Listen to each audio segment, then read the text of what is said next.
आज भागवत कथा का प्रथम सत्र है और ये 7 दिन तक 7 सत्र होंगे। प्रतिदिन भागवत सत्र के प्रारंभ में हम एक छोटा सा भजन गाएंगे।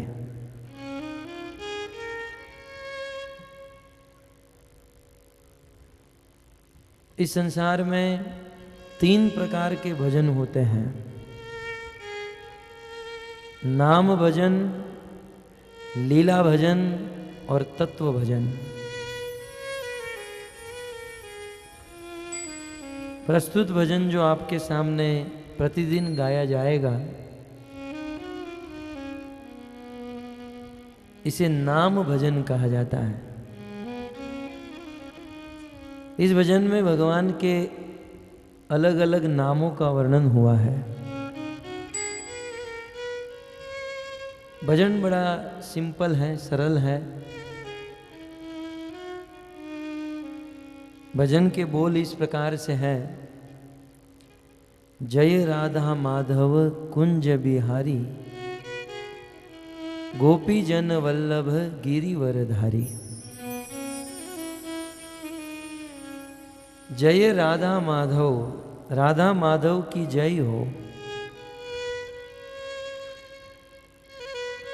माधव का अर्थ है कृष्ण, और कृष्ण को माधव इसलिए कहा जाता है क्योंकि मां का अर्थ होता है लक्ष्मी, और धव माने पति, जो लक्ष्मी के पति हैं, लक्ष्मी के स्वामी हैं, इसलिए इन्हें माधव कहा जाता है। तो इसे राधा माधव की जय हो।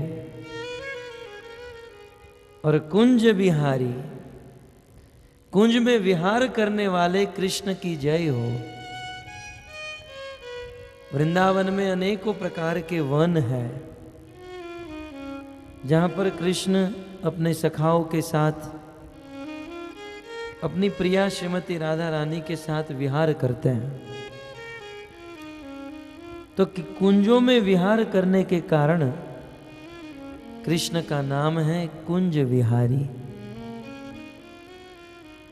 तो ऐसे कुंज विहारी कृष्ण की जय हो।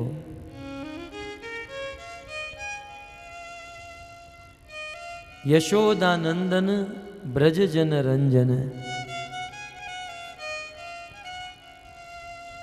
गोपी जन वल्लभ गिरिवरधारी। जो गोपियों के वल्लभ है, वल्लभ माने प्रिय, जो गोपियों के प्रिय हैं, ऐसे कृष्ण की जय हो। और गिरिवरधारी, जिन्होंने गिरिराज गोवर्धन को अपनी कानी उंगली पर धारण किया है, ऐसे गिरधारी की जय हो।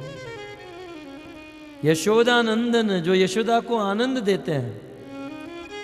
ब्रज जन रंजन, जो ब्रज के समस्त ब्रजवासियों को आनंद देते हैं, ऐसे कृष्ण की जय हो। यमुना तीर वनचारी, और जो यमुना के किनारे विचरण करते हैं, ऐसे कृष्ण की जय हो। बड़ा सरल भजन है। हमारे अंतर्राष्ट्रीय कृष्ण भावनामृत संघ के आचार्य शिल प्रभुपाद अपने सभी प्रवचन के प्रारंभ में यह छोटा सा भजन गाते थे, और उनके पद चिन्हों पर चलते हुए हम भी सभी प्रवचन के प्रारंभ में इस भजन को गाते हैं। क्योंकि भक्तों, भगवान को रिझाने के लिए, भगवान को प्रसन्न करने के लिए इससे बड़ा और कोई उपाय नहीं है। कृष्ण का एक नाम है गोविंद।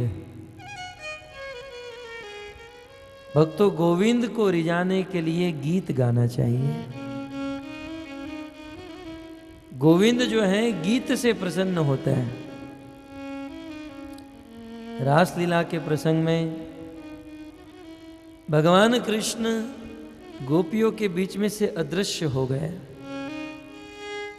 गोपियों ने, श्रीमती राधा रानी ने बहुत ढूंढा, परंतु कृष्ण नहीं मिले। तब अंत में समस्त गोपियां यमुना के तट पर आकर गीत गाने लगी, क्योंकि गोपियां जानती हैं कृष्ण को यदि प्रसन्न करना है, प्रकट करना है, प्राप्त करना है, तो गीत गाना चाहिए। बिना गीत के, बिना कीर्तन के भगवान प्रकट नहीं हो सकते। गोपियों ने गीत गाया, और जैसे ही गीत गाया, सुखदेव जी कहते हैं रुरुदु सुस्वरम राजन। राजन, जैसे ही गोपियां यह गीत गाते हुए रोने लगी, भगवान कृष्ण गोपियों के बीच में प्रकट हो गए।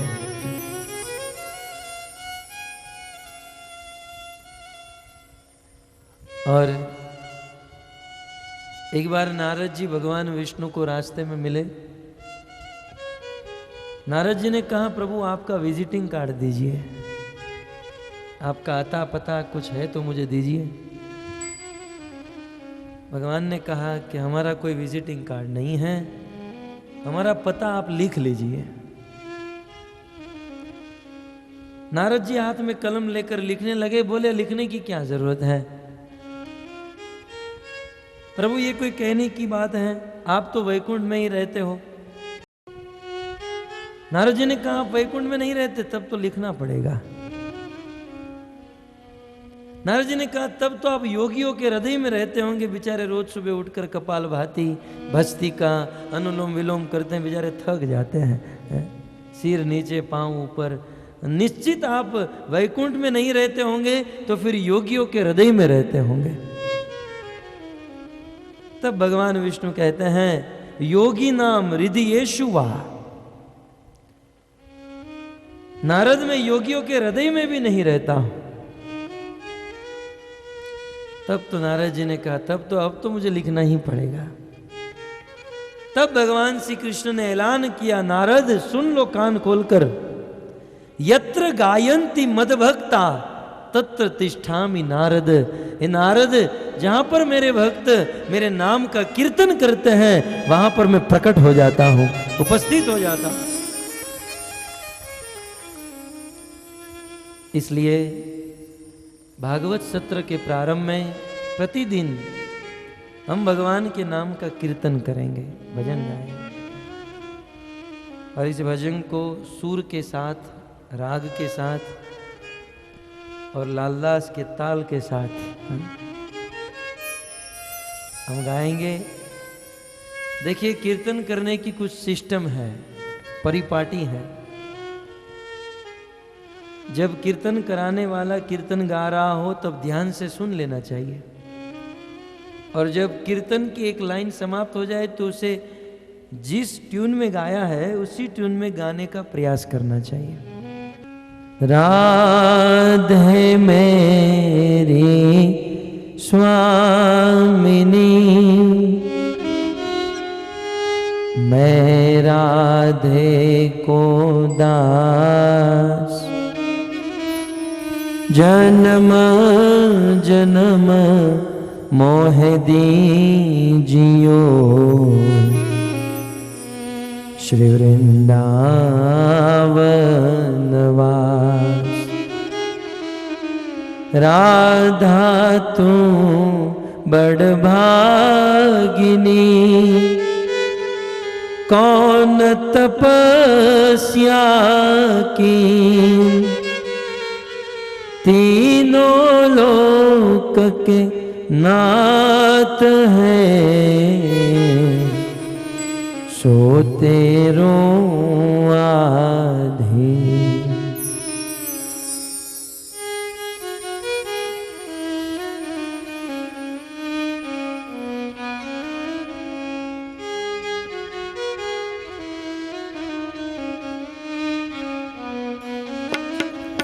जय राधा माधव कुंज बिहारी, जय राधा माधव जय राधा माधव कुंज बिहारी। जय राधा माधव कुंज बिहारी। जय राधा माधव कुंज बिहारी।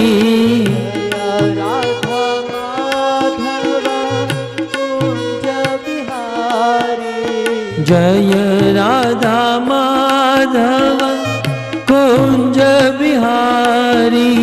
जय राधा माधव कुंज बिहारी।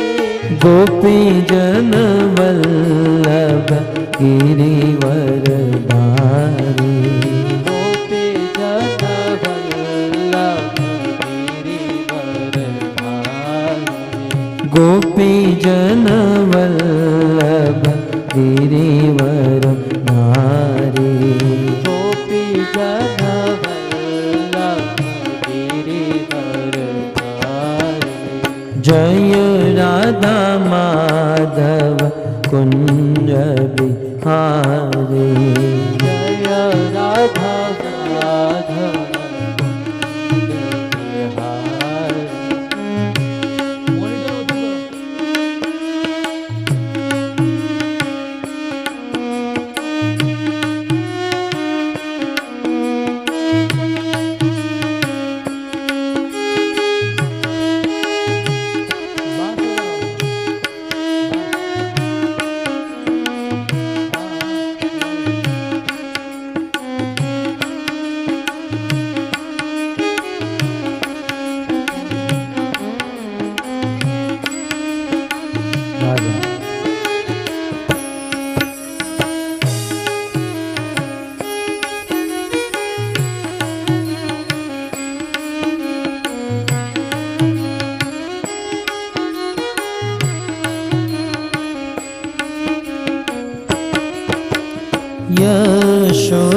यशोदानंदन व्रज जन रंजन।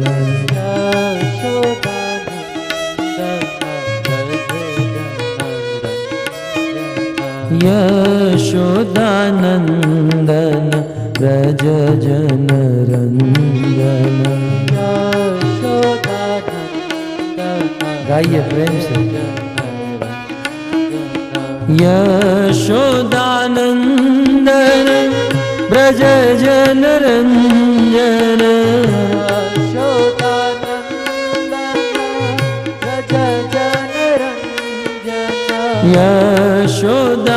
यशोदानंदन व्रज जन रंजन।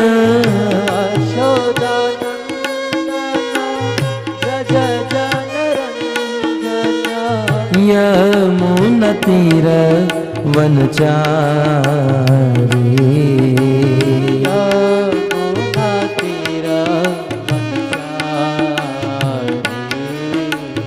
यमुना तीर वनचारी।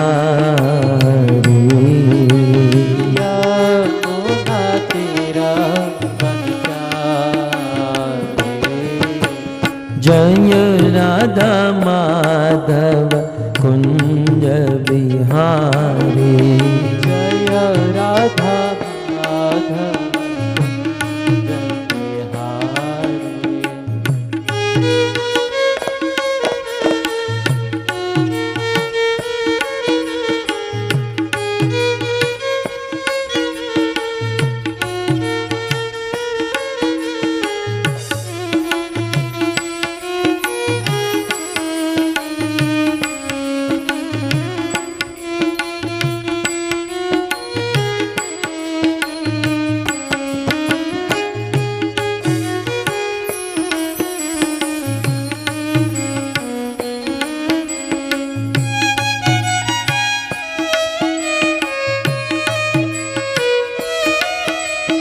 जय राधा माधव कुंज बिहारी। जय राधा माधव कुंज बिहारी। जय राधा माधव कुंज बिहारी। जय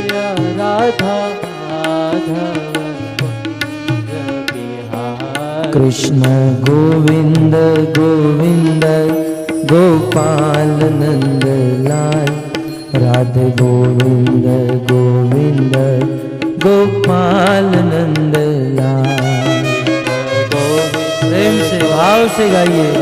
गोपाल नंदलाल, राधे गोविंद गोविंद गोपाल नंदलाल। कृष्ण गोविंद गोविंद गोपाल नंद लाल, राधे गोविंद गोविंद गोपाल नंद लाल। कृष्ण गोविंद गोविंद गोपाल नंदलाल, राधे गोविंद गोविंद गोपाल नंदलाल। गोपाल नंद लाल, गोपाल नंद लाल, गोपाल नंद लाल, गोपाल नंद लाल। गोपाल नंदलाल, प्रेम से गोपाल नंदलाल, गोपाल नंदलाल, गोपाल नंदलाल। गोपाल नंद लाल, गोपाल नंद लाल, गोपाल नंद लाल, गोपाल नंद लाल।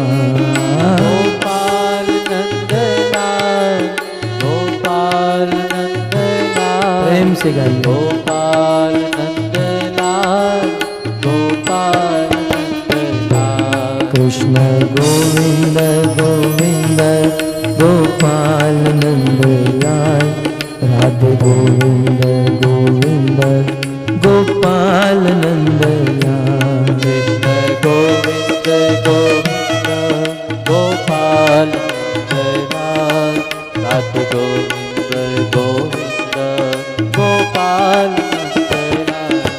गोपाल नंद लाल, गोपाल नंद लाल, गोपाल नंद लाल, गोपाल नंद लाल। गोपाल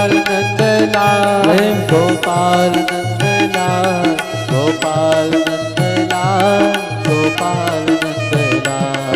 गोपाल नंद लाल, गोपाल नंद लाल, गोपाल नंद लाल, गोपाल नंद लाल।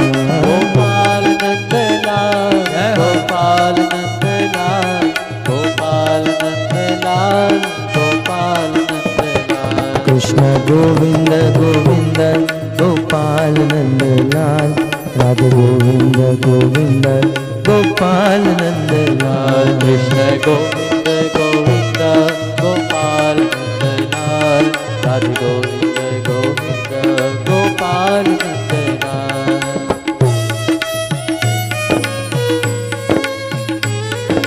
हरे कृष्णा कृष्णा कृष्णा हरे हरे, हरे राम राम राम हरे हरे। हरे कृष्णा प्रेम से कृष्णा कृष्णा भगवान का पवित्र नाम। हरे राम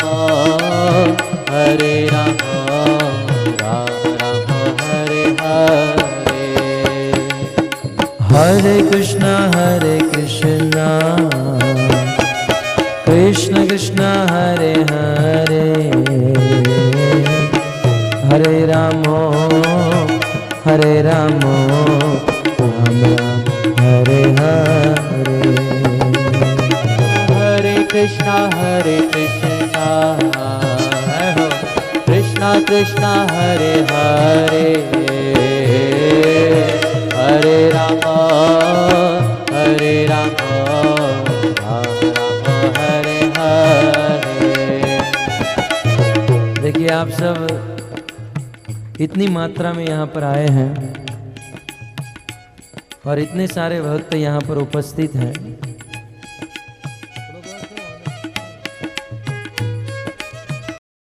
लग रही है। वैसे तो हीरालाल जी ने किसी बात की कमी नहीं रखी, सब कुछ है यहाँ पर। कल शाम को आए, रहने की व्यवस्था, खाने पीने की व्यवस्था बिल्कुल बढ़िया। और वैसे भी ये गोविंदगढ़ है, गोविंद का गढ़ है, तो गोविंद के भक्तों को क्या चिंता है। सब कुछ है। हीरालाल जी ने सब कुछ पिछले 1 महीने से इतनी मेहनत, इतना परिश्रम किया, तन मन धन से यहाँ पर सब कुछ खड़ा कर दिया। इतना सुंदर आयोजन, इतना सुंदर स्टेज, पंडाल, परंतु एक बात की कमी है। जैसे आपके इस अजमेर क्षेत्र में आपने बगीचे तो देखे होंगे ना, पत्नी को लेकर जाते होंगे ना कभी। बहुत सुंदर बगीचा हो, उसमें फूल हो, बहुत सुंदर बगीचा है, उसमें बहुत सुंदर फूल है, लेकिन बगीचे में यदि माली न हो तो ठीक नहीं, अधूरा लगता है ना, कमी लगती है। यहाँ पर प्रवचन के बाद प्रसाद होगा। हीरालाल जी ने प्रसाद की भी बहुत बढ़िया व्यवस्था की, लेकिन बहुत सुंदर प्रसाद हो, पूरी हो, सब्जी हो, दाल हो, भात हो, श्रीखंड हो, स्वीट हो, मालपुआ हो, लेकिन थाली न हो तो कहाँ खाएंगे। और एक आप लोग घर के हो ना, हमारे प्रेमी भक्त हो, इसलिए अंदर की बात करता हूं। आपकी यदि शादी हुई, आपके ससुर बहुत अच्छे हो, सास अच्छी हो, पत्नी अच्छी हो, लेकिन साली न हो तो थोड़ा सा अधूरा लगता है। देखिए यहाँ पर बहुत सुंदर बगीचा हो, लेकिन माली न हो तो कुछ अधूरा लगता है। बहुत सुंदर भोजन हो, लेकिन थाली न हो तो कुछ अधूरा लगता है। बहुत सुंदर ससुर हो, दामाद हो, लेकिन साली न हो तो कुछ अधूरा लगता है। वैसे ही यहाँ पर बहुत सुंदर पंडाल हो, बजाने वाले हो, गाने वाले हो, लेकिन आपकी यदि ताली न हो तो अधूरा लगता है। हरे कृष्णा कृष्णा कृष्णा हरे हरे, हरे राम राम राम हरे हरे, हरे कृष्णा कृष्णा कृष्णा हरे हरे, हरे राम राम हरे हरे, हरे कृष्णा कृष्णा कृष्णा हरे हरे, हरे राम राम हरे हरे। हरे कृष्णा प्रेम से, जोर से, कृष्णा कृष्णा हरे हरे, हरे राम राम हरे हरे, हरे कृष्णा देखिए, जिस किसी को नाचना है तो यहाँ लाल पट्टे में आकर नाचिए। नाचने वाले को के लिए लाल पट्टा, ग्रीन में मात्र बैठना है, लाल में नाचना है, ठीक है ना। हरे कृष्णा कृष्ण कृष्ण हरे हरे, हरे राम राम राम हरे हरे। हरे कृष्णा कृष्णा कृष्णा हरे हरे, हरे राम राम राम हरे हरे। हरे कृष्णा कृष्ण कृष्ण हरे हरे, हरे राम राम हरे हरे। हरे कृष्णा राधे, कृष्णा कृष्णा हरे हरे,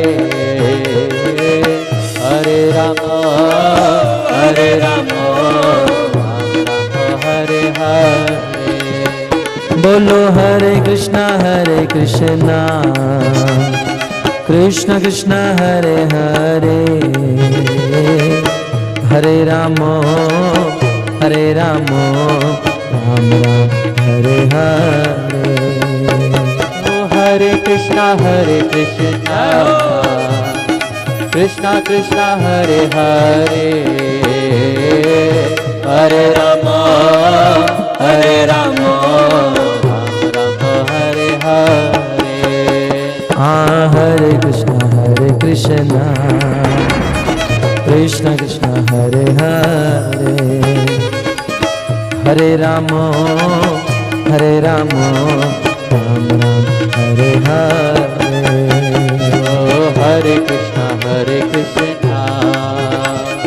कृष्णा कृष्णा हरे हरे, हरे राम राम राम हरे हरे। इस दुनिया में सब लोग ज्योतिष को अपना हाथ दिखाते हैं। महाराज जी जरा देखिए मेरे नसीब में क्या लिखा है। तेरे नसीब में अंधकार ही अंधकार है। दुनिया में सब लोग अपने हाथ ज्योतिष को दिखाते हैं। इस्कॉन संस्था के आचार्य प्रभुपाद के पास कोई आया, प्रभुपाद जी जरा मेरे हाथ की रेखा को पढ़िए। प्रभुपाद ने कहा बहुत बुरी है, दुख ही दुख है। प्रभुपाद कहते हैं पंडितों को अपने हाथ की रेखा दिखाने से भाग्य नहीं बदलेगा, परंतु अपने हाथों से ताली बजाइए, आपका भाग्य बदल जाएगा, नसीब पलट जाएगा और जीवन में सुख ही सुख हो जाएगा। तालियों के साथ हरे कृष्णा कृष्ण कृष्ण हरे हरे, हरे राम राम राम हरे हरे। हरे कृष्णा कृष्णा कृष्णा हरे हरे, हरे राम राम राम हरे हरे। हरे कृष्णा कृष्ण कृष्ण हरे हरे, हरे राम राम राम हरे हरे। ओ हरे कृष्णा प्रेम से कृष्णा कृष्णा हरे हरे, हरे राम राम हरे हरे। हाँ हरे कृष्णा कृष्ण कृष्ण हरे हरे, हरे राम राम राम हरे हरे। हरे कृष्णा कृष्णा कृष्णा हरे हरे, हरे राम राम हरे हरे। हाँ हरे कृष्ण कृष्ण कृष्ण हरे हरे, हरे राम राम हरे हरे। हरे कृष्णा कृष्णा कृष्णा हरे हरे, हरे राम राम हरे हरे। नाम महाधन है अपनों, नहीं दूसरी संपत्ति और कमानी। नाम महाधन है अपनों, नहीं दूसरी संपत्ति और कमानी। छोड़ यटा जग की, हमको कुटिया ब्रज माही बनानी। हमको कुटिया ब्रज माही बनानी। टूक मिले रसिकों की सदा, और पीबन को यमुना जल पानी। टूक मिले रसिकों की सदा, और पीबन को यमुना जल पानी। हमें और न की परवाह नहीं, अपनी ठकुरानी शिराधिकारानी, ठकुरानी शिराधिकारानी, अपनी ठकुरानी शिराधिकारानी, अपनी ठकुरानी शिराधिकारानी, अपनी ठकुरानी शिराधिकारानी, अपनी ठकुरानी शिराधिकारानी। हाँ राधा श्याम सुंदर, राधा श्याम सुंदर, राधा श्याम सुंदर राधे। राधा श्याम सुंदर, राधा जय राधा श्याम सुंदर, राधा श्याम सुंदर राधे।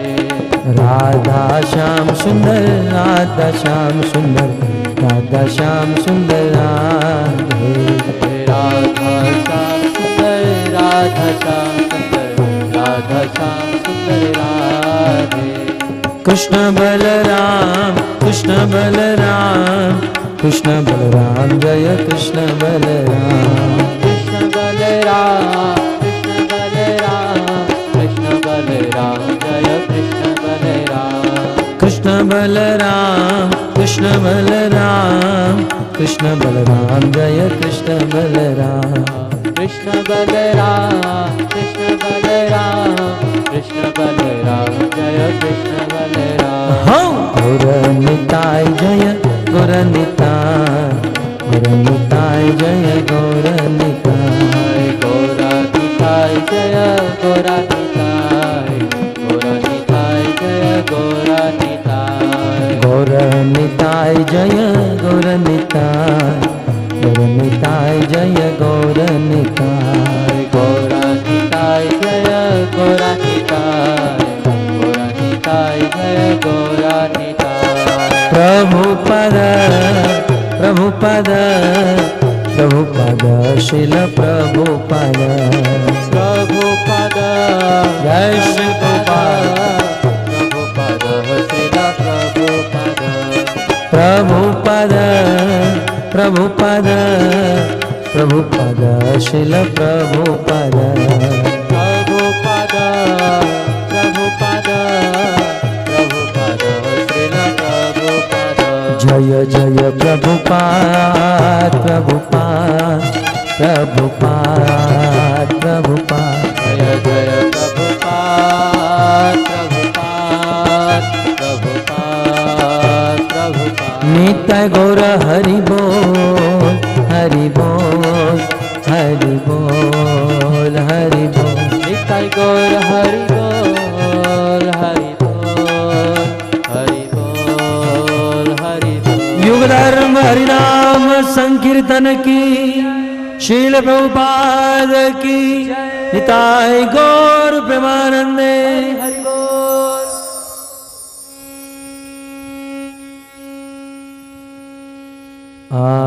आराध्यो भगवान ब्रजेश तनय,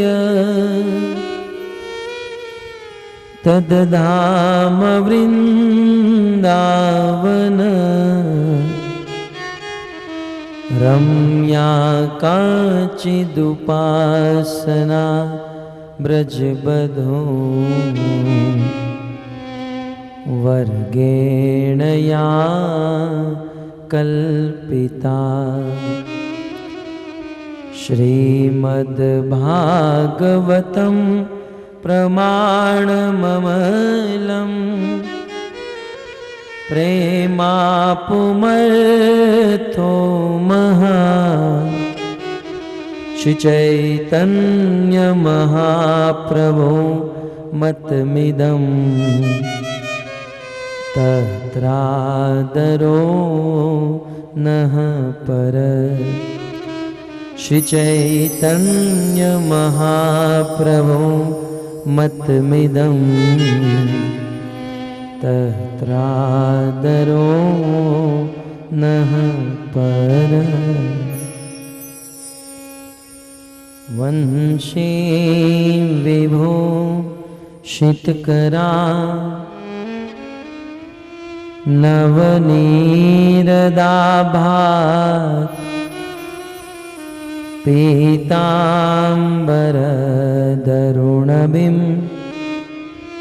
बफलधरोष्ठा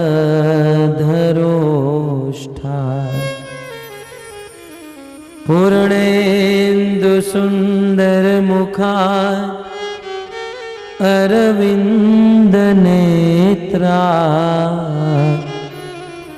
कृष्णात् परं किमपि तत्व अहं न जाने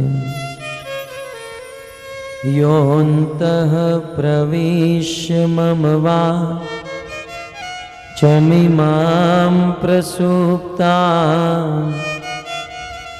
सञ्जीवयत्यखिलशक्तिधरस्वधाम्ना अन्यांश्च हस्तचरण श्रवणत्वगादि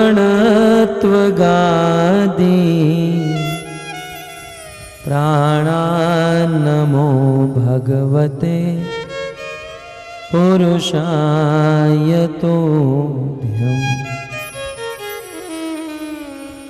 करारविन्दे न पदारविन्दं मुखारविन्दे विनिवेशयन्तं वटस्य पत्रस्य पुटे शयानं बालं मुकुन्दं मनसा स्मरामि श्रीकृष्ण गोविन्द हरे मुरारे हे नाथ नारायण वासुदेव जिह्वे पिबत्स्वा मृत में तदेव गोविंद दामोदर माधवेति।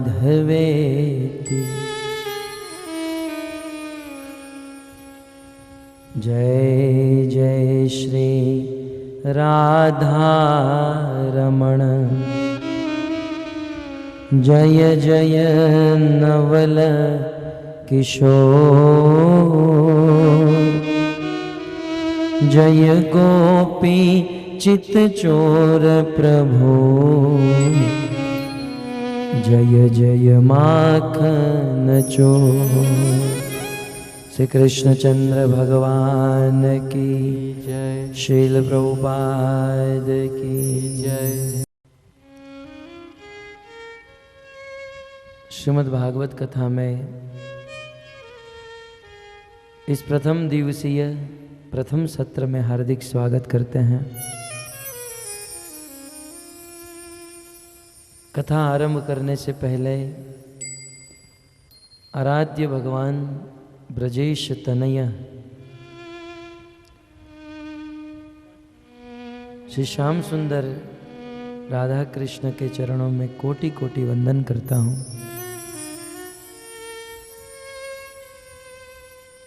साथ ही साथ श्री नरसिंह देव भगवान को प्रणाम करता हूँ।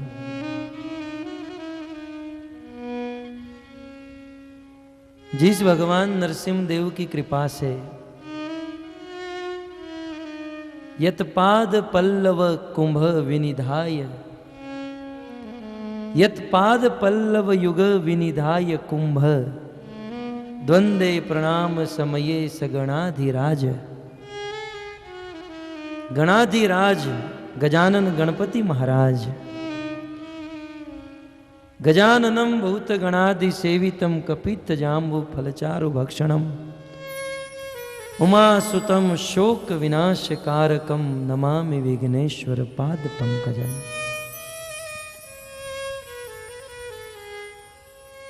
प्रथम पूजनीय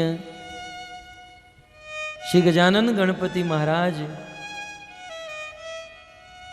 जिनके चरणों से आशीर्वाद लेकर इस दुनिया के समस्त विघ्नों को हरते हैं,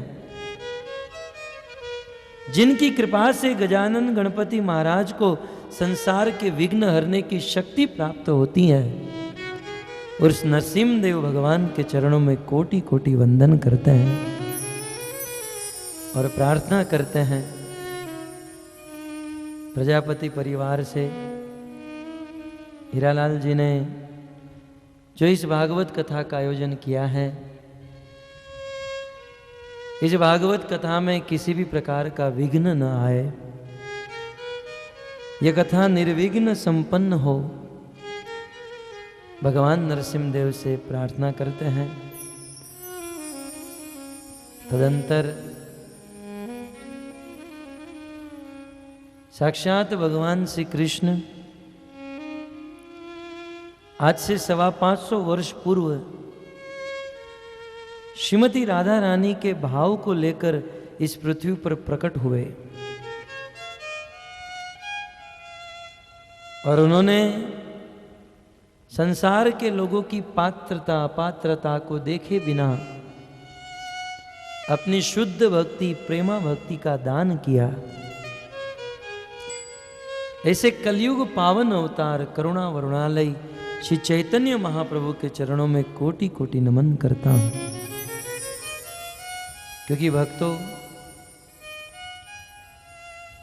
ईमानदारी से कहे तो हम चैतन्य महाप्रभु के भक्त हैं, हम चैतन्य महाप्रभु की धारा के हैं, हम गौड़ीय धारा के हैं।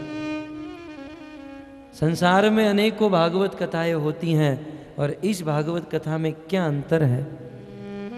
हो सकता है भागवत का विषय समान हो, भागवत की कथा समान हो, परंतु इस्कॉन के द्वारा, हमारे द्वारा जो भागवत कथा हो रही है, ये भागवत कथा चैतन्य महाप्रभु के सिद्धांत से भरी हुई है। चैतन्य महाप्रभु की दृष्टि से, चैतन्य महाप्रभु ने जिस प्रकार से भागवत को प्रस्तुत किया, उस प्रकार से हम भागवत को प्रस्तुत करते हैं। इसलिए चैतन्य महाप्रभु से आशीर्वाद मांगते हैं, कृपा कीजिए कि हम इस भक्ति शास्त्र को समझ सके और समझाने का प्रयास कर सके। तत्पश्चात इस संसार के समस्त दृष्ट अदृष्ट देवी देवता, पितृ गंधर्व किन्नर, समस्त महानुभावों के चरणों में कोटि कोटि नमन करते हैं और साथ ही साथ भगवान की प्रेयसी तुलसी महारानी को प्रणाम करते हैं। भक्त्या विहीना शिताप्त मध्य शिताप्त कामा धितरंग मध्य कृपाम्बुधित्वा शरणं प्रपन्ना वंदे नमस्ते चरणारविंद। जिस तुलसी देवी को प्रणाम करने से यानी कानी च प पानी, जिनको प्रणाम करने से ब्रह्म हत्या तक के पाप से भी हम मुक्त हो सकते हैं, वैष्णव अपराध से मुक्त हो सकते हैं, जिनकी कृपा से वृंदावन में वास प्राप्त होता है, राधा कृष्ण की सेवा मिलती है, ऐसी तुलसी देवी के चरणों में कोटि कोटि नमन करते हैं।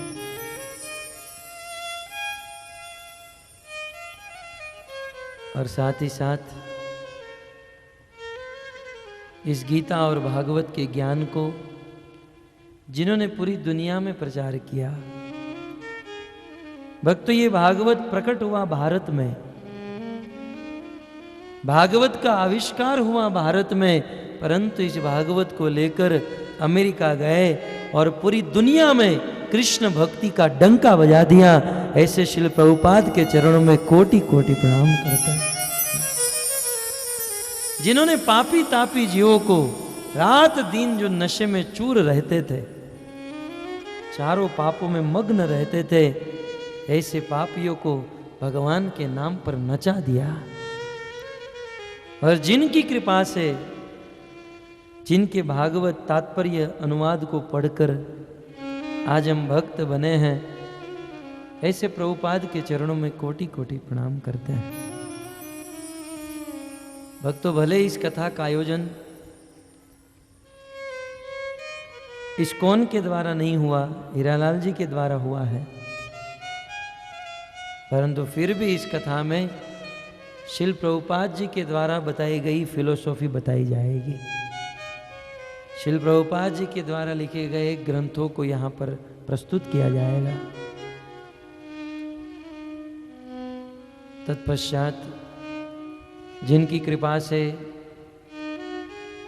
जिनके मुखारविंद से भागवत को सुनकर, जिनके सानिध्य में रहकर, जिनके जीवन को देखकर, जिनके आचरण को देखकर आज हम इस व्यास मंच पर बैठने का साहस किए हैं, जिनके आशीर्वाद से, जिनकी आज्ञा से आज हम संसार में भागवत कथा करते हैं,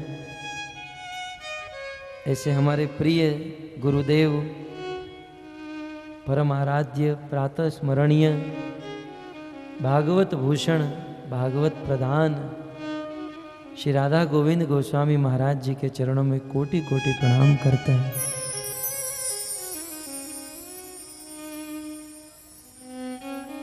और समस्त वैष्णव, समस्त शिक्षा प्रदान करने वाले शिक्षा गुरु, समस्त भक्त वृंद के चरणों में नमन करते हैं। और साथ ही साथ यहाँ पर पधारे हुए सभी सनातन धर्मी, भागवत प्रेमी श्रोताओं के चरणों में प्रणाम करते हैं। व्यास मंच पर उपस्थित ब्राह्मण देवता, जिसे पृथ्वी के देवता कहे गए हैं, भूदेव कहा जाता है,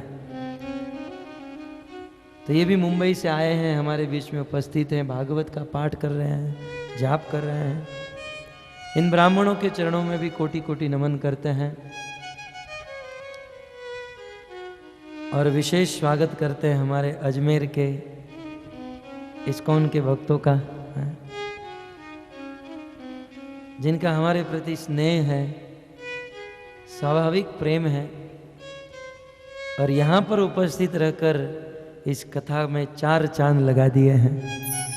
ऐसे अजमेर के भक्तों का हम हार्दिक स्वागत करते हैं।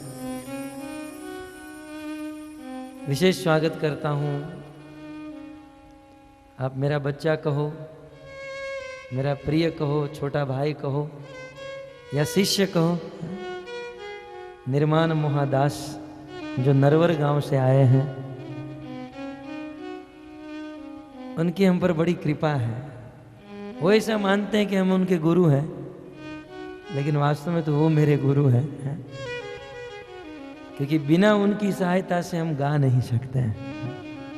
तो हम पर कृपा करने के लिए वो भी यहाँ पर आ गए हैं, संगीत में साथ देने के लिए। साथ ही साथ साज में उपस्थित लालदास और आशुतोष को हम जेल लेते हैं, इनका भी हम स्वागत करते हैं। और गोविंदगढ़ के समस्त रहवासी भक्तों का हम धन्यवाद करते हैं कि आपने बड़े प्रेम से हमारा स्वागत किया। नहीं तो आज कलयुग में कौन अतिथि को पूछता है? आप सभी भक्तों का स्वागत, धन्यवाद। और विशेष मैं हीरालाल प्रजापति को भूरी भूरी धन्यवाद देना चाहता हूँ, बहुत कम समय का परिचय है, लेकिन हीरालाल जी और जानकी माता जी हमारे माता पिता से भी महान बन चुके हैं। बड़ा स्नेह है इनका, बड़ा प्रेम है।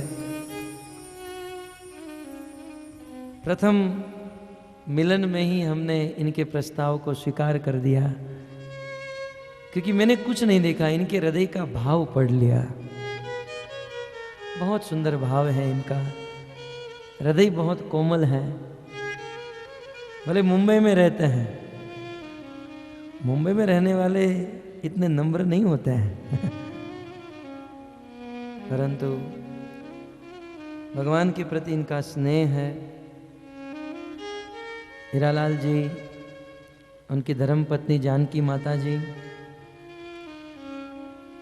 उनके पुत्र भाविक और हीरालाल जी के छोटे भाई कैलाश जी, इन सब का मैं धन्यवाद करना चाहता हूँ कि इन्होंने अपने तन मन और धन से इस कथा का आयोजन किया। नहीं तो आज व्यक्ति जेब से 5 रुपया निकालना 50 बार सोचता है। आज अपने धन को ऐसे अच्छे कार्यों में कौन लगाता है।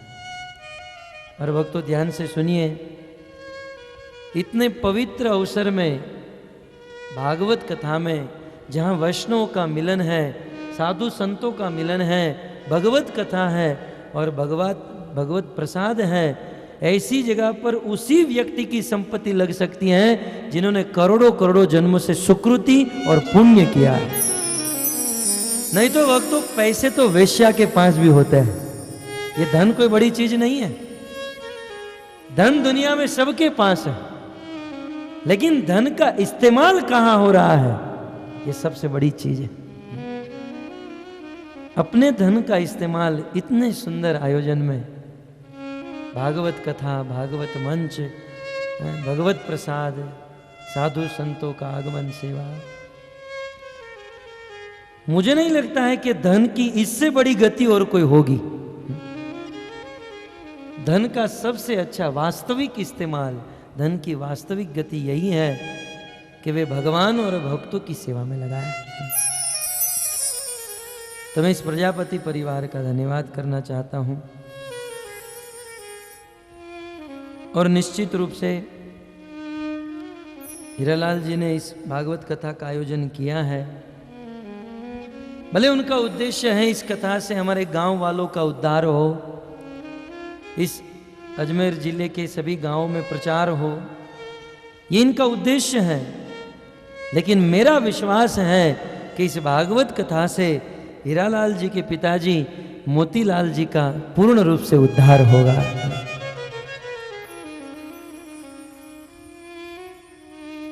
स्वपुर की देवी और स्वचितमल जी का भी उद्धार होगा। ये सब हीरालाल जी के पितृगण हैं, जिनका निधन हुआ, कुछ समय बीत गया है, परंतु भक्तों ये सत्य बात है कि अपने पितरों के पीछे जब कोई पुत्र भागवत कथा का आयोजन करता है तो उस भागवत कथा के फल से पितृगण यदि गलत जगह पर हैं, भागवत कथा हुई, सीधा उनका रिजर्वेशन हो जाता है भगवान के धाम वैकुंठ में। धन्य है वह पुत्र जो अपने माता पिता के उद्धार के लिए इस प्रकार भागवत कथा का आयोजन करता है। धन्य है वह पुत्र। उस पुत्र के पितृ भी जहां पितृलोक में हैं वहां नाचने लगते हैं कि आज मेरा बेटा अपने धन को वास्तविक जगह पर लगा रहा है। पितृ जहां प्रसन्न है, दुनिया में और क्या चाहिए है? तो इस कार्य से समस्त पितृगण तृप्त है और साथ ही साथ हीरालाल जी की सरनेम है प्रजापति। प्रजापति का अर्थ क्या होता है? भागवत में यह शब्द अनेकों बार आया है। प्रजापति का अर्थ होता है, प्रजा माने गांव की प्रजा, शहर की प्रजा। और पति माने पालन करने वाला। पातयति इति पति, संस्कृत में ये लिखा गया है। जो पालन करे उसे पति कहा जाता है। प्रजापति अर्थात जो प्रजा का पालन करे उसे प्रजापति कहते हैं। अब आप लोग कहेंगे हमारी प्रजा का पालन तो फलाने नेता करते हैं, फलाने लोग करते हैं। परंतु आजकल के नेता यदि प्रजा का पालन करते भी हैं तो प्रजा के शरीर का पालन करते हैं। लेकिन आज हीरालाल प्रजापति ने जो आयोजन किया है, इससे प्रजा की आत्मा का पालन होगा, आत्मा की उन्नति होगी। दुनिया में अपने देह की उन्नति तो सब लोग करते हैं, शरीर के लिए सब लोग कार्य करते हैं, लेकिन इस कार्य से आत्मा का कल्याण होगा। तो पुनः धन्यवाद देते हैं हीरालाल प्रजापति, जानकी माता जी और भाविक को, जिन्होंने इस गोविंदगढ़ में अपनी जन्मभूमि में यह भागवत कथा का आयोजन किया। जब हीरालाल जी हमारे पास आए तो हमारी कमेटी के भक्तों ने कहा कि आप मुंबई में भागवत कथा कीजिए, गांव में क्यों कर रहे हैं? क्योंकि मुंबई में कथा करेंगे तो बिना पोस्टर लगाए 5-10 हजार लोग आ जाते हैं केवल नाम सुनकर। हीरालाल ने कहा नहीं, मैं कथा करूंगा तो मेरे गांव में, मेरी जन्मभूमि में। तब मुझे एक संत की बात याद आई, ऊंट जब मरता है तो मारवाड़ की ओर देखता है। ऊंट कहीं भी रहे, कहीं भी जाए, लेकिन मरते मरते भी मारवाड़ की ओर देखता है। अपनी जन्मभूमि किसको प्रिय नहीं है? भक्तों, व्यक्ति का जहां जन्म हुआ है, जिस देश में, जिस गांव में जन्म हुआ, उस गांव के प्रति उनका ऋण होता है। आज हीरालाल जी ने इस गोविंदगढ़ गांव में भागवत कथा का आयोजन किया, इस गांव के ऋण से मुक्त हो गए, क्योंकि सबको भक्ति का लाभ प्रदान कर दिया।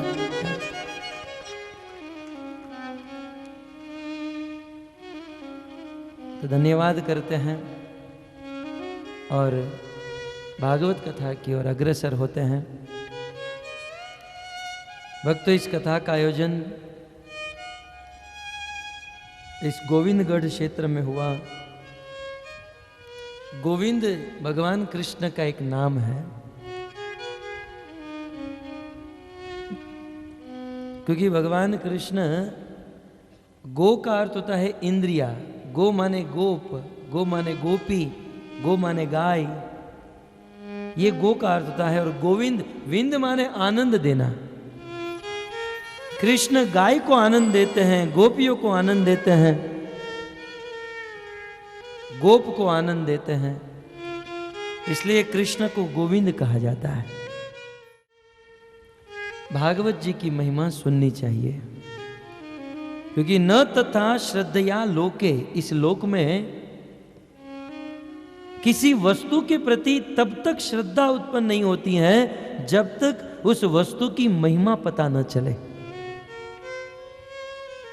भागवत जी में श्रद्धा तब तक नहीं होगी जब तक भागवत की महिमा को हम नहीं सुनेंगे। और भक्तों, भागवत में श्रद्धा होनी चाहिए। ऐसा सूत जी कहते हैं कि यदि भागवत में श्रद्धा नहीं है तो आप भागवत कितना हो सुनो, इसका कोई लाभ नहीं है। इसलिए जिस कथा को सुन रहे हो, इस ग्रंथ में श्रद्धा होनी चाहिए। और उस श्रद्धा को उत्पन्न कराने के लिए भागवत की महिमा सुननी चाहिए।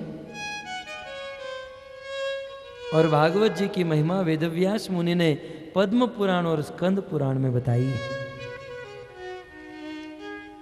आइए भागवत जी की महिमा का कुछ इतिहास सुनते हैं और फिर भागवत कथा की ओर अग्रसर होते हैं। श्रीमद् भागवत में, अन्य पुराणों में श्री सूत जी भागवत कथा नैमिषारण्य के ऋषि मुनियों को सुनाते हैं। वेदव्यास जी इस बात को लिखते हैं और कहते हैं कि जिस समय महाराज परीक्षित को श्राप लगा और जिस समय महाराज परीक्षित भागीरथी गंगा के तट पर उपस्थित होकर ऋषि मुनियों का स्वागत किए और वहां पर परम विरक्त चूड़ामणि सुखदेव गोस्वामी पधारे और सुखदेव गोस्वामी महाराज परीक्षित को भागवत कथा सुनाना प्रारंभ किए, उस समय एक घटना घटी। वेदव्यास जी लिखते हैं, परीक्षिते कथा वक्तुम सभाया संस्थिते शुके सुधाक्रीं सुधाकुंभ गृहीत्वेव देवास्तत्र समागतम्। जिस समय सुखदेव जी महाराज परीक्षित को भागवत कथा सुना रहे थे, उसी समय स्वर्ग में रहने वाले सभी देवता महाराज परीक्षित और सुखदेव जी के पास आए और देवता लोग, स्वर्ग में रहने वाले देवता अपने हाथ में अमृत लेकर आए। एक अमृत का घड़ा, अमृत कलश साथ में लेकर आए। उन देवताओं ने सुखदेव गोस्वामी को कहा, महाराज आप ये स्वर्ग का अमृत हम लेकर आए हैं, आप ये स्वर्ग का अमृत रख लीजिए और इसकी बदले में आप हमें भागवत कथा अमृत पिलाइए। आप ये जो भागवत कथा अमृत महाराज परीक्षित को पिला रहे हैं ना, ये भागवत कथा अमृत आप हमें पिलाइए और इसके बदले में आप ये स्वर्ग का अमृत रख लीजिए। अब देखिए, सुखदेव गोस्वामी के सामने ये देवतागण चुपचाप सीधे साधे आकर बैठ गए होते तो भागवत कथा अमृत सुनाते, परंतु देवताओं ने सुखदेव गोस्वामी के साथ सौदा करना चाहा, एक बिजनेस करना चाहा। क्या बिजनेस करना चाहते थे? बोले हम आपको स्वर्ग का अमृत देंगे, उसके बदले में आप कथा भागवत कथा अमृत दीजिए। भक्त उसी समय ये बात सुनकर श्री सुखदेव गोस्वामी क्रोधित हो गए। बोले मैं कोई यहां पर बिजनेस करने बैठा हूं? ये भागवत कोई बिजनेस करने वाला ग्रंथ नहीं है। ये भागवत तो श्रद्धा का विषय है, प्रेम का विषय। सुखदेव जी क्रोधित हो गए। बोले हे देवताओं, आपसे बहुत बड़ा अपराध हो गया है। आप ये तुच्छ स्वर्ग के अमृत की तुलना भागवत कथा अमृत के साथ कर रहे हो। कहां तुम्हारा ये तुच्छ स्वर्ग का अमृत और कहां ये भागवत कथा अमृत। क्व कथा क्व सुधा लोके क्व काच क्व मणि महान ब्रह्म रातो विचार्येव तदा देवा जहास है। ब्रह्मरात सुखदेव जी क्रोधित हो गए।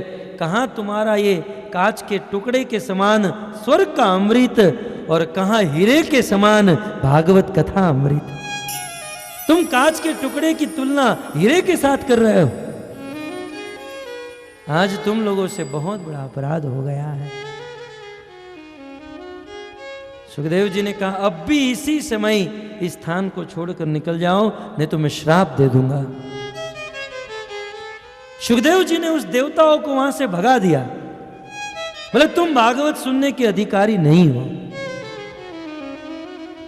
भक्तों, भागवत का ये छोटा सा प्रसंग बहुत प्रेरणादायक है। अनेकों प्रेरणा, अनेकों उपदेश, अनेकों सिद्धांत प्रकट होते हैं। इस कथा से प्रथम सिद्धांत तो ये प्रकट हुआ कि इस दुनिया में कभी भी भागवत को, भागवत कथा को खरीदा नहीं जा सकता है। ध्यान से सुनिए, ये भागवत कथा को कोई खरीद नहीं सकता है। बोले हम बहुत ज्यादा पैसे देंगे तो, इस संसार में होता है ना, 25 लाख देंगे, 50 लाख देंगे और भागवत कथा को खरीद कर लाएंगे, कभी नहीं। क्योंकि इस दुनिया में सबसे बड़ा धन है अमृत। स्वर्ग का धन है अमृत, माने न अमृत, जिसको पीने से कोई कभी न मरे। न मृतम इति अमृतम। तो सबसे बड़ा धन है अमृत, और ये अमृत देकर भागवत कथा सुनना चाहते थे। जो लोग इस प्रकार पैसे देकर भागवत कथा सुनना चाहते हैं, वो भागवत कथा के सुनने के अधिकारी है ही नहीं, क्योंकि भागवत को खरीदा नहीं जा सकता, भागवत को पैसे से नहीं खरीदा जा सकता, भागवत को श्रद्धा से, प्रेम से, भक्ति से जीवन में उतारा जाता है। कभी कभी यजमान के मन में बहुत बड़ा अभिमान होता है, अहंकार होता है। उस वक्ता को हम इतने पैसे देकर लाएंगे, उस वक्ता को इतना लाख देकर लाएंगे, हम लाएंगे, क्या लाओगे? और वक्तों इसमें आजकल के यजमानों का भी कोई दोष नहीं है, क्योंकि आजकल के कथावाचक ही कुछ ऐसे बन गए हैं जो पैसे लिए बिना व्यास मंच पर नहीं बैठते। व्यास मंच पर बैठने से पहले, भागवत कथा करने से पहले बिजनेस सौदा होता है। परंतु भक्तों, जो थोड़े से धन के लोभ में भागवत को बेचने बैठा है, उससे किसी का कल्याण नहीं होता है, क्योंकि भागवत बेचने वाला ग्रंथ नहीं, भागवत बांटने वाला ग्रंथ है। इस भागवत को बेचना नहीं चाहिए, इस भागवत को बांटना चाहिए। इसलिए प्रथम उपदेश, प्रथम सिद्धांत तो यह है कि इस भागवत सुनने के लिए श्रद्धा होनी चाहिए, भाव और प्रेम होना चाहिए। और दूसरा, इस कथा के, इस छोटी सी कथा जो आपने सुनी, उसमें भागवत जी की महिमा कहाँ प्रस्तुत हुई? तो कहते हैं देवतागण कितने श्रेष्ठ हैं। इस दुनिया के मनुष्य भी स्वर्ग में जाना चाहते हैं, लेकिन भक्तों कभी नहीं मरने वाले और स्वर्ग में रहने वाले देवता इस पृथ्वी पर आकर भागवत सुनना चाहते हैं। देवताओं को अमर कहा गया है, न मर इति अमर, जो कभी मरे नहीं वो है देवता। विचार कीजिए भक्तों, कभी नहीं मरने वाले देवता भी जब ये भागवत कथा सुनना चाहते हैं, तो किसी भी क्षण मरने वाला मनुष्य ये भागवत कथा क्यों नहीं सुनेगा? क्योंकि इसका तो कोई भरोसा ही नहीं कब मरेगा। जब देवतागण ये सुनना चाहते हैं अपना अमृत देकर, तो मनुष्य क्यों नहीं सुनेगा? जो अज्ञानी है, अबुध है, वे मनुष्य ही भागवत कथा नहीं सुनेगा, अन्यथा इस कथा को सब लोग सुनेंगे। तत्पश्चात वेदव्यास जी भागवत महिमा का दूसरा इतिहास बताते हैं। महाराज परीक्षित ने 7 दिन तक भागवत कथा का श्रवण किया, और 7 दिन के बाद महाराज परीक्षित भगवान के धाम वैकुंठ में गए। जब महाराज परीक्षित मात्र 7 दिन भागवत कथा सुनकर वैकुंठ में गए, तब ये बात वायु वेग से तीनों लोकों में फैल गई। उस समय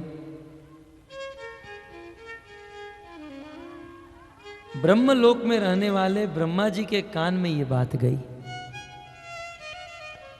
ब्रह्मा जी ने जब सुना कि मात्र 7 दिन भागवत कथा सुनकर महाराज परीक्षित वैकुंठ को प्राप्त हुए, उनको मुक्ति मिल गई, ब्रह्मा जी को विश्वास नहीं हुआ। बोले असंभव, ये हो नहीं सकता है।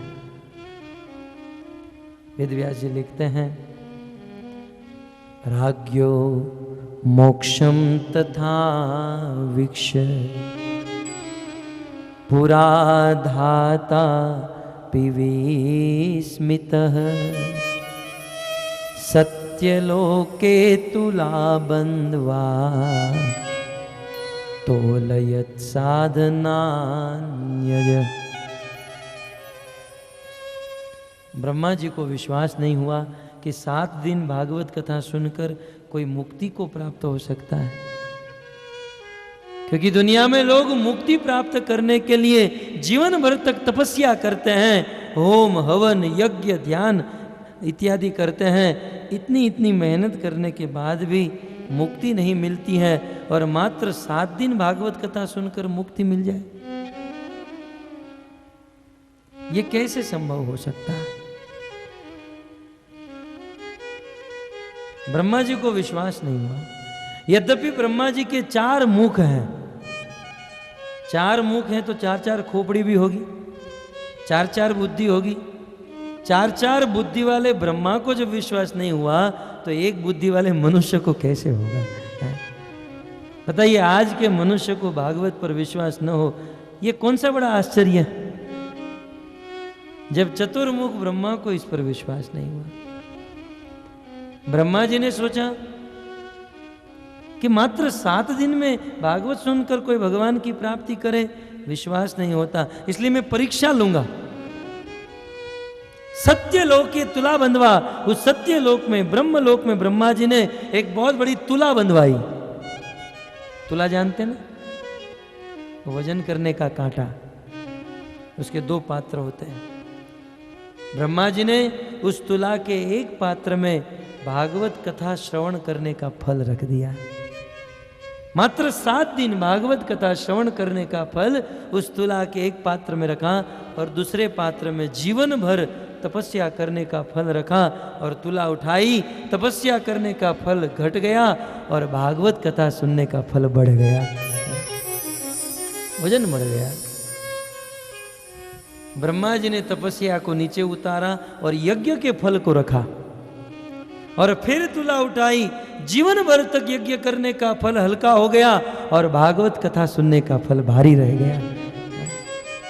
एक के बाद एक ब्रह्मा जी ने सभी साधनों को तोला। ब्रह्मा जी का दिमाग खराब हुआ, बोले ये तो हो ही नहीं रहा है।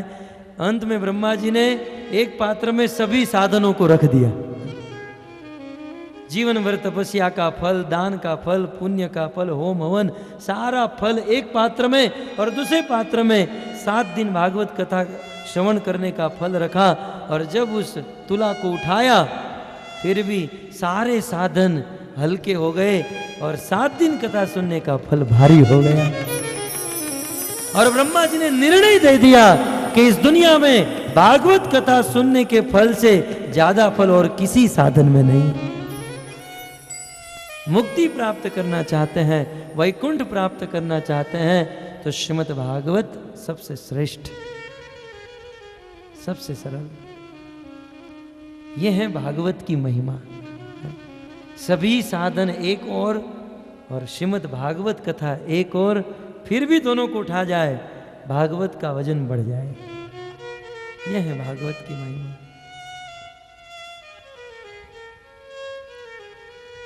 और भागवत की तीसरी महिमा यह है भक्तों, कि भागवत सुनकर क्या मिलता है। भागवत सुनकर 3 चीज मिलती हैं: भक्ति, ज्ञान और वैराग्य।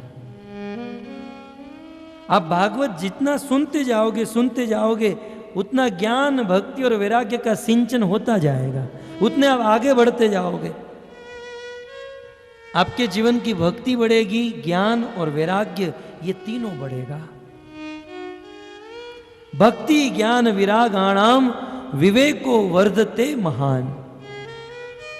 ऐसा वेदव्यास मुनि लिखते हैं कि इस भागवत को सुनने से भक्ति ज्ञान वैराग्य तीनों एक साथ बढ़ते हैं, वर्धते। इस बात को साबित करने के लिए कि भागवत कथा सुनने से भक्ति ज्ञान और वैराग्य तीनों की प्राप्ति होती है, तीनों बढ़ते हैं, इस बात को प्रमाणित करने के लिए वेदव्यास जी ने एक इतिहास लिखा। और ये इतिहास था नारद मुनि सनकादिकों का। आइए संक्षिप्त में यह भी इतिहास सुन लीजिए, जिससे भागवत की महिमा प्रस्तुत होती है। ब्रह्मा जी के प्रथम 4 पुत्र, ब्रह्मा जी ने प्रथम 4 पुत्र को जन्म दिया, सनक, सनातन, सनंदन और सनक। ये चारों पुत्र को चतुष्कुमार कहा जाता है। ये 4 कुमार सत्संगार्थम, सत्संग करने के लिए इस भारत भूमि में विचरण करते करते बद्रीनाथ धाम में पधारे। बद्रीनाथ जानते ना, हमारे उत्तर भारत में, उत्तर में उत्तराखंड में 4 धाम है। उत्तराखंड में 4 धाम है, केदारनाथ, गंगोत्री, यमुनोत्री और बद्रीनाथ। सत्संगार्थम, सत्संग करने के लिए ये बद्रीनाथ धाम में पहुंचे। ये चारों कुमार बद्रीनाथ धाम में विचरण कर रहे थे, तब तक उन्होंने नारद जी का दर्शन किया। इन्होंने नारद जी को देखा और नारद जी के जब मुख को पढ़ा तो लगा कि ये बड़े चिंतित है। अब देखिए कोई आदमी कितना चिंतित है, बुद्धिमान व्यक्ति को पूछने की जरूरत नहीं, उसके मुख को ध्यान से देख लीजिए, पता चल जाए इसके दिल में क्या चल रहा है। क्योंकि इंग्लिश में एक कहावत है, face is index of the heart. ये जो आपका फेस है, मुख है, आपके हृदय की अनुक्रम मणिका है। तो नारद जी को बड़ा चिंतित देखा। सनकादिकों ने नारद जी को कहा, कथम ब्रह्मन्दीन मुख कुत चिंता तुरो भवान त्वरितं गम्यते कुत्र कुतश्चागमनं तव। कथम ब्रह्मन दीन मुख कुत चिंता तुरो भवान। हे ब्रह्मन, हे ब्रह्मर्षि, हे देवर्षि नारद, आप इस बद्रीनाथ धाम में क्या कर रहे हो? किसने पूछा? ध्यान से सुन रहे हैं ना? सनकादिकों ने, 4 कुमारों ने नारद जी को पूछा, कहां? बद्रीनाथ धाम में। नारद जी आप दुखी क्यों हैं? हमें तो लगता है कि आप इतने दुखी हो मानो किसी लोभी व्यक्ति का धन कोई ले ले, कोई उठ जाए और उसमें लोभी व्यक्ति का धन फंस जाए। धन में आसक्त लोभी व्यक्ति का धन चला जाए और वो लोभी जितना दुखी होता है उतने दुखी आप दिख रहे हो। आपके दुख का कारण क्या है? इस दुनिया में तो कभी कुछ लोग इतना लोभ करते हैं, इतना लोभ करते हैं, जितना ज्यादा पैसा उतना ज्यादा लोभ है। अब लोभी की बात याद आती है तो मुझे एक प्रसंग याद आ जाता है। एक बार एक आदमी ऑफिस से घर पर आया, पत्नी भोजन पका रही थी। आदमी ने पूछा, क्या कर रहे हो? पत्नी ने कहा, भोजन बना रही हूँ। बोले, कितने लोगों के लिए बना रहे हो? बोले, 3 लोगों के लिए। बोले, 3 कौन? बोले, आप, मैं और हमारा बच्चा। बोले, हम 3 के लिए भोजन बनाना है तो 3 नहीं, 2.5 जन का भोजन बनाओ। बोले, 2.5 क्यों? क्योंकि बच्चा आधा है। अब ये ट्रेन की टिकट थोड़ी ना आधी लेनी है। लेकिन लोभी की सीमा होती है। इतना लोभ था, चलो कम करो, भोजन कम करो, आटा कम करो, 3 जन का भोजन नहीं, 2.5 जन का ही बनाओ। अब उस दिन वो पतंग वाला दिन चल रहा था, उत्तरायण। आप लोग उड़ाते हो, पतंग उड़ाते हो? 14 जनवरी तो उत्तरायण के दिन चल रहे थे। सब लोग टेरेस पर, बिल्डिंग में टेरेस पर पतंग उड़ा रहे थे। ये आदमी 7वें माले पर रहता था और 14 माले की बिल्डिंग थी। ये लोभी गया टेरेस में, और जो लोभी होते हैं ना, वो पतंग खरीदते नहीं, वो लूटते हैं। पतंग और मांझा खुद का था नहीं। ये टेरेस पर गया और देख रहा था, किसी की कटती हुई आए तो मैं पकड़ लूं। आधे घंटे तक राह देखा, एक पतंग कटती हुई आई तो बिल्कुल पतंग को देखता रहा और दौड़ते दौड़ते उस पतंग के धागे को जैसे ही पकड़ने गया, टेरेस से गिरा। 14 माले की टेरेस से गिरा। वो बचने वाला तो है ना। अब जहां पर किचन की लाइन है वहीं से गिरा। 7वां माला जब आया तो पत्नी को कहा, देखो अब 2.5 जन का नहीं, तुम 1.5 का ही बनाना, क्योंकि मैं तो अब जा रहा हूं। जाते जाते 1 जन का भोजन बचाते गया। लोभ की परिसीमा है? ये है लोभ। और ऐसे लोभी आदमी का यदि करोड़ों रुपए चले जाए, फिर उनकी जो हालत होती है, वही हालत नारद जी आज आपकी लग रही है। आपके दुख का कारण क्या है? आप दुखी क्यों हैं? तो उस समय नारद जी ने कहा कि आप, मेरे दुख का एक ही कारण है कि मैं तो आकाश में घूमता रहता हूँ, संसार में विचरण करता हूँ। मैंने सोचा कि पृथ्वी की बहुत बड़ी महिमा है। देवता लोग भी पृथ्वी पर आना चाहते थे, तो मैंने सोचा मैं भी पृथ्वी पर जाकर आऊं। जैसे ही इस पृथ्वी पर आया, मैं दुखी हो गया। भक्त, इस पृथ्वी पर नारद जैसा नारद भी आया तो दुखी हो गया। हम कौन सी बड़ी चीज है? और हम कहे कि हम दुखी हैं, ये कोई नई बात भी नहीं है। कोई आदमी कश्मीर में जाए और कहे कि यहाँ तो बहुत ठंड है, ठंड खाने के लिए तो आया है? उसमें चिल्ला क्यों रहा है?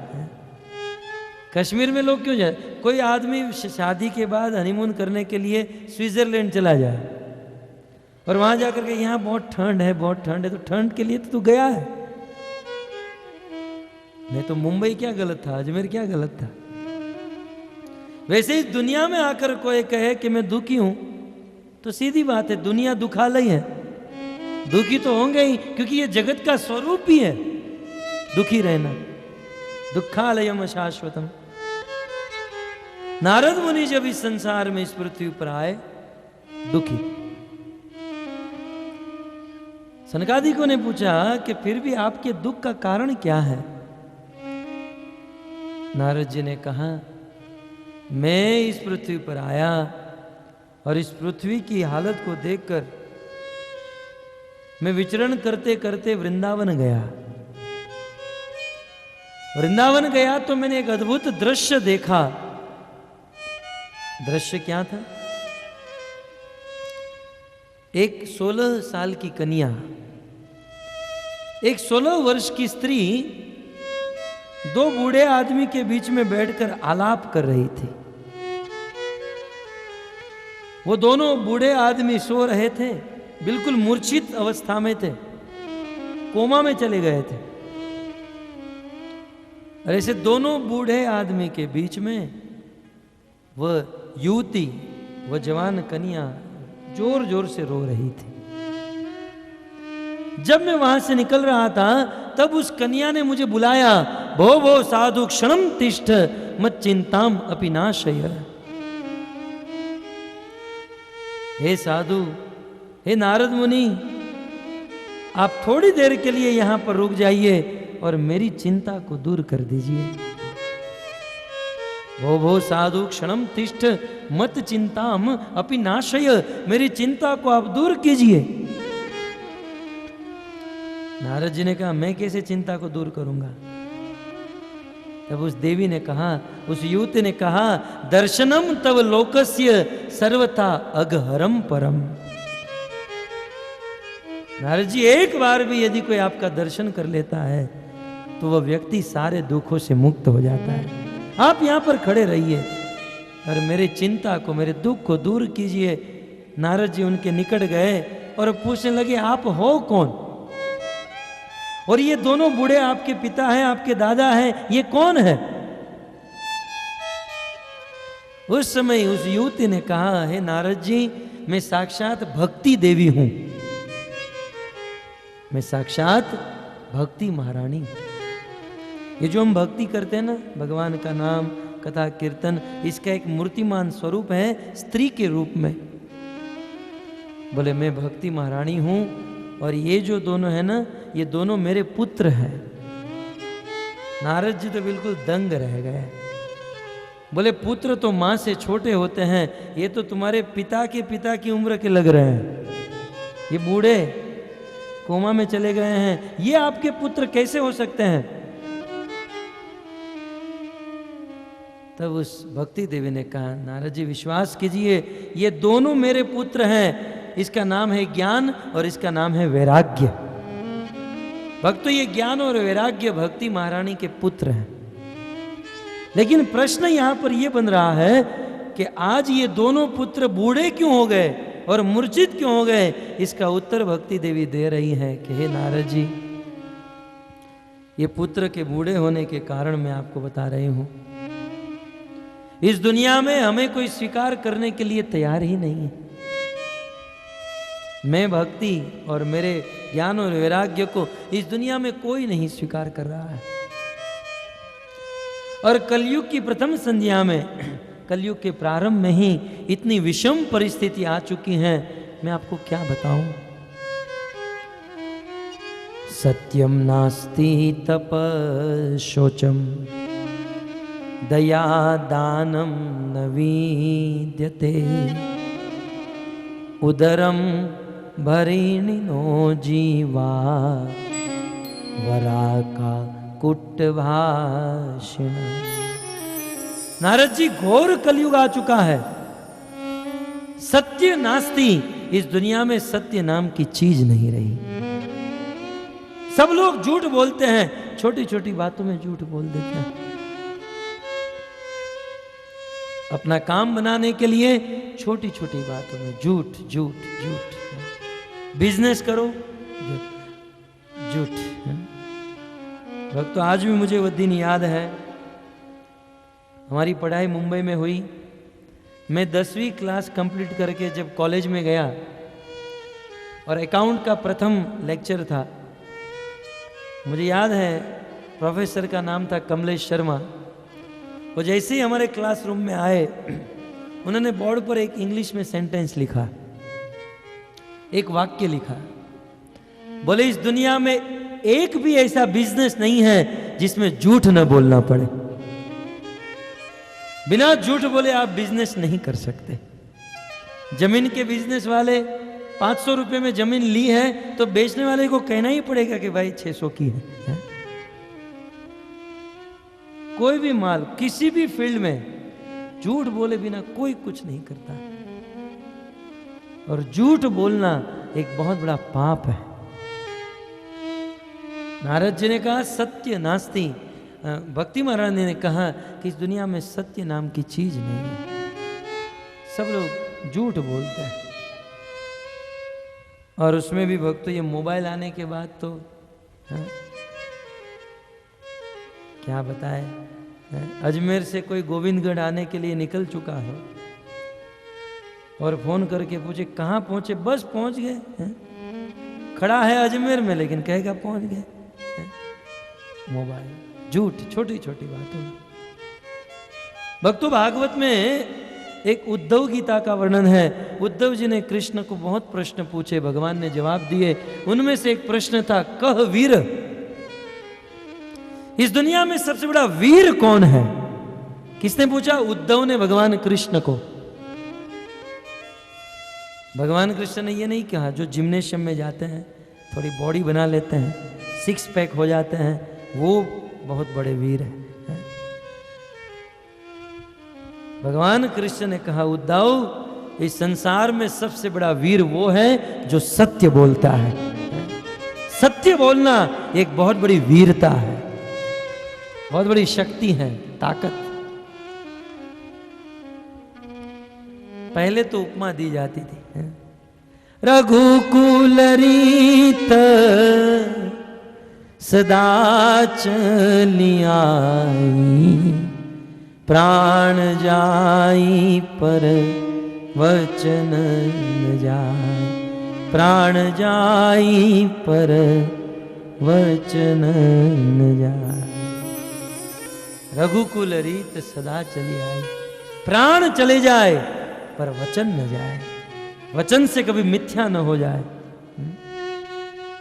अपने वचन की, वाणी की कुछ ताकत होती थी, जबान की कीमत होती थी। एक बार बोल दिया तो बोल दिया।